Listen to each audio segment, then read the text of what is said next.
Hello everyone, நான் தான் உங்கள் சார். ஒருத்தர் என்ன பண்ணுறாரு, ஒரு நல்ல ஆர்டிஸ்ட், அவர் நல்ல ஓவியம் வரைகிறவர். அவர் என்ன பண்ணுவார், அவரோட பெயிண்டிங் ஒன்று வரைஞ்சி ஒரு பப்ளிக் பிளேஸில் என்ன பண்ணுவார், ஒரு ஸ்டாண்டில் வச்சுட்டு, ஸோ இதில் எதுனா மிஸ்டேக் இருந்ததுன்னா மார்க் பண்ணுங்க அப்படின்னு சொல்லிட்டு வச்சுட்டு போயிடுவார். அடுத்த நாள் பார்த்தீங்கன்னா அவர் வச்சுட்டு போயிடுறாரு. அடுத்த நாள் அந்த பெயிண்டிங் வந்து பார்க்குறாரு, நிறைய மிஸ்டேக்ஸை ரவுண்ட் பண்ணி வச்சுருக்காங்க. அந்த பெயிண்டிங்கோட இதுவே தெரியாது, கான்செப்டே புரியாத அளவுக்கு அவ்வளோ தப்பாக மார்க் பண்ணிட்டு போயிட்டாங்க.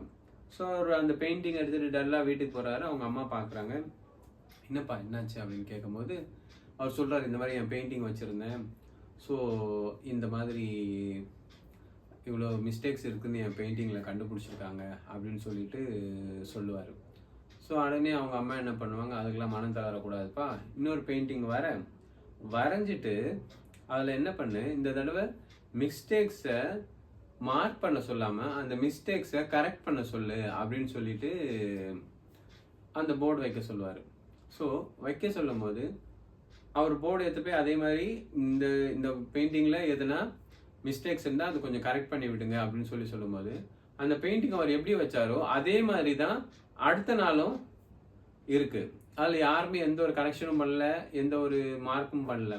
அவருக்கு ஆச்சரியம். அவங்க அம்மாட்ட எடுத்து போறாரு, அம்மா இதில் எதுவுமே இல்லையம்மா அப்படின்னு சொல்லிட்டு, யாருமே எதுவுமே பண்ணலையா, பெயிண்டிங் அவ்வளோ இதாக இருக்கா அப்படின்னு சொல்லி கேட்கும்போது அவங்க அம்மா சொல்லுவாங்க, இங்கே வந்து ஒப்பீனியன் கொடுக்க 1000 பேர் வருவாங்க, ஆனால் அதுக்கான கிளியரான சொல்யூஷன் கொடுக்க ஒருத்தர் கூட வரமாட்டாங்க அப்படின்னு சொல்லுவாங்க.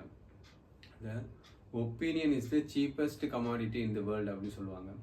ஈவன் ஹென்ரி ஃபோர்டு என்ன பண்ணியிருக்காரு, எடிசன்ட்ட போயிட்டு, இந்த மாதிரி நம்ம அமெரிக்கன்ஸ்லாம் வந்து சைக்கிளில் போகிறாங்க, அவங்கள நான் காரில் போகிற மாதிரி பிளான் பண்ணுறேன், ஸோ கார் ப்ரொடக்ஷன் பண்ண போகிறேன் அப்படின்னு சொல்லும்போது எடிசன் என்ன சொல்லியிருக்காரு, அதெல்லாம் சாத்தியமே கிடையாது, அதெல்லாம் இதெல்லாம் நம்ம பண்ண முடியாது அப்படின்னு சொல்லிட்டு ஹென்ரி ஃபோர்ட்டை சொல்லியிருக்காரு.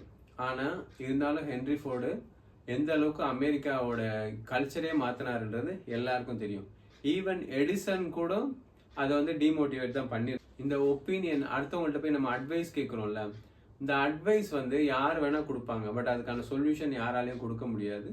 சிலர் கொடுக்கலாம், சில அறிவாளிகள் கொடுக்கலாம், அதை அக்செப்ட் பண்ணிக்கோங்க. பட் ஆனால் உங்களோட முயற்சியை கைவிடாதீங்க, உங்கள் முயற்சியிலேருந்து பின்வாங்காதீங்க. ஸோ மற்றவங்கள்ட்ட டிஸ்கஸ் பண்ணுங்க, உங்களோட அடுத்த எண்ணம் என்ன, அடுத்த நடவடிக்கை என்னன்றதை டிஸ்கஸ் பண்ணுங்க. ஆனால் அவங்க சொல்றாங்கன்றதுக்காக உங்களோட அடுத்த கட்ட நடவடிக்கைகள்லேருந்து பின்வாங்கிடாதீங்க. நீங்கள் ஒரு ஸ்டெப் முன்னேறி போய்கிட்டே இருங்க.